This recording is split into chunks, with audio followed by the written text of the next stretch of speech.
Hey, what's going on, guys? This is Angular Introduction, a free crash course. In this course, we're going to discuss the most of the important things you could learn from Angular.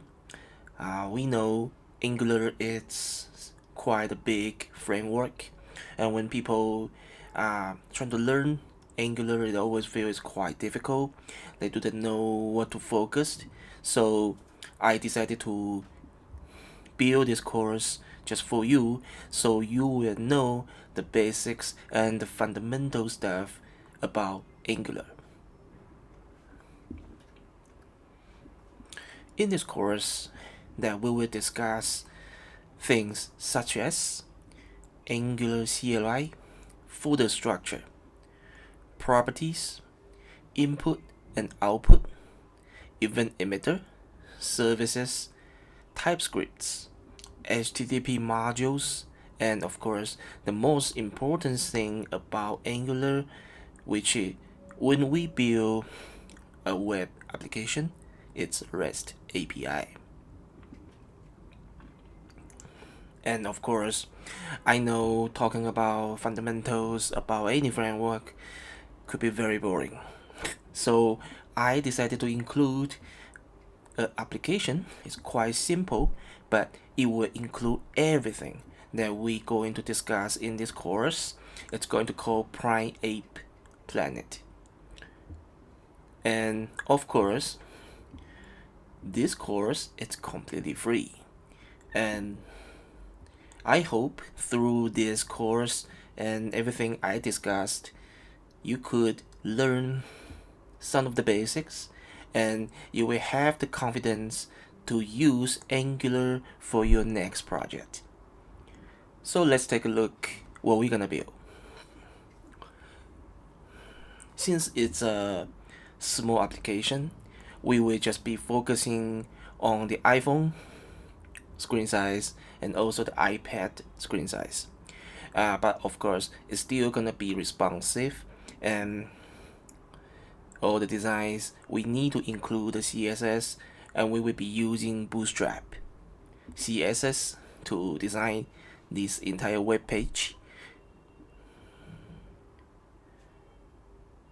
Let me show you some of the designs.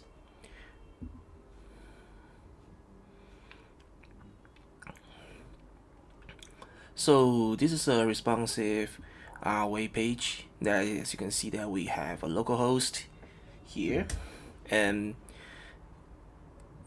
this is usually around a mobile screen size. We will have a text at the bottom, and we display all the planet, the ape planet images and the price, everything down below. Then of course I got those photos from OpenSea. It's a NFT website which you can buy those NFT collections, and I think those Prime Ape are very cute. It's one of the most popular app collection on the NFT websites. So I think it's a good idea to include those. So we have this mobile view version. At the same time, if I stretch into this is around iPad screen size, it's gonna be look like this. Of course, this is only 50% of the screen size because sorry about the screen size. Then let me show you. For example, if we are in the mobile version, we could click this to change it into a favorite or not favorite. When it's favorite, it's color red. When it's not favorite, it's color white. And right now I just have the simple name, this first one, second one, third, fourth, fifth, fifth right here. I just call it ape 5. And if I wanna delete it, it will be deleted. Now we have 1, 2, 3, 4, 4 collections only. Then for example, If I want to add something, it will open this dialog card. Then we can type things what we want to do. For example, we can say add 5 price. Let's make it 10.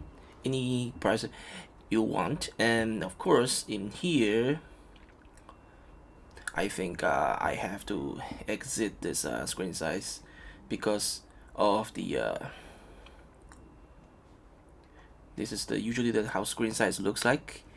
Let's go to around this screen size. Then in here I just gonna copy the image address because I saved some of the image right down in the host, which is the app ready. Then I have the image with 5 because 1 2 3 4 I'm going to have the number 5. Is it a favorite app? Yes, so I just add. Then once I click the button, you should see number 5 right here. Okay, then it's favorite. If I don't want it, I can delete again. So this is the application that we're going to build, and if we don't want to show this card, we can just close, and you will go back to display all the collections we have in this application. And since it's only a front end, we are gonna use a fake server, which is the JSON server that is going to help us to persist all the data in the Angular application. We will discuss all of that in this course, so don't worry about it. Let me walk you through everything. So thank you so much for watching. I'll see you, and let's get it started.